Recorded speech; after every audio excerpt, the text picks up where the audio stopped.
Il y a environ 2 semaines, j'ai perdu un membre de ma famille et c'est la première fois que je vivais un décès. C'est la première fois que je vivais un enterrement. Ces derniers temps, j'ai donc été absente des réseaux sociaux parce que je vivais un moment de grande tristesse. Je pleurais tout le temps. Je ne savais pas du tout gérer cette situation-là, ces émotions-là. Je les connaissais pas et c'est la première fois que je les ressentais.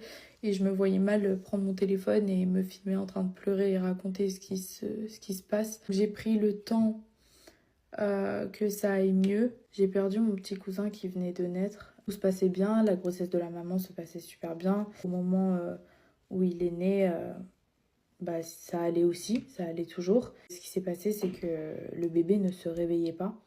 Il faisait que de dormir, il se réveillait pas du tout. Je vais pas vous donner d'autres détails parce que j'ai pas envie de faire plus de mal à ses parents s'ils tombent sur cette vidéo-là. Il y avait des choses pas normales qui se passaient, donc les médecins ont été alertés. Il a été transporté en hélicoptère en urgence dans un autre hôpital beaucoup plus grand. Les médecins, une semaine après sa naissance, ont découvert qu'il avait une maladie très rare. Le nom de la maladie, je crois que c'était hypoglycérémie ou un truc comme ça, après sa première semaine de vie. Euh, on s'y attendait pas du tout, mais ils nous ont annoncé qu'il allait mourir. C'était le moment le plus dur. Et on se sentait tellement en fait impuissant face à tout ça. C'était tout le monde se posait des questions. Est-ce qu'on peut le sauver, etc.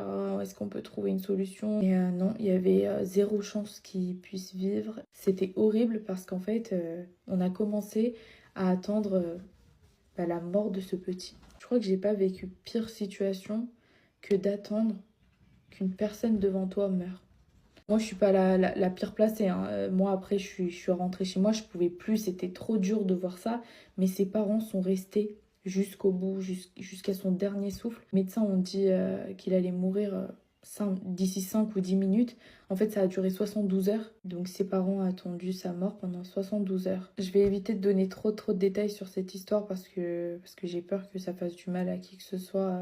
Enfin, ses parents, ma famille, etc. Et c'est pas du tout ça le but de la vidéo. Le but de la vidéo, c'était juste de vous montrer que il n'y a pas que des moments joyeux, il n'y a pas que des moments tristes, il y a aussi des moments comme ça où tu te sens détruit en fait de l'intérieur. C'était un petit bébé que je connaissais pas beaucoup, je le connaissais que depuis une semaine et ça m'a fait énormément de mal de le perdre.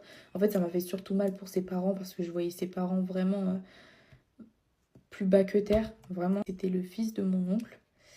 Et voir mon oncle dans cet état-là,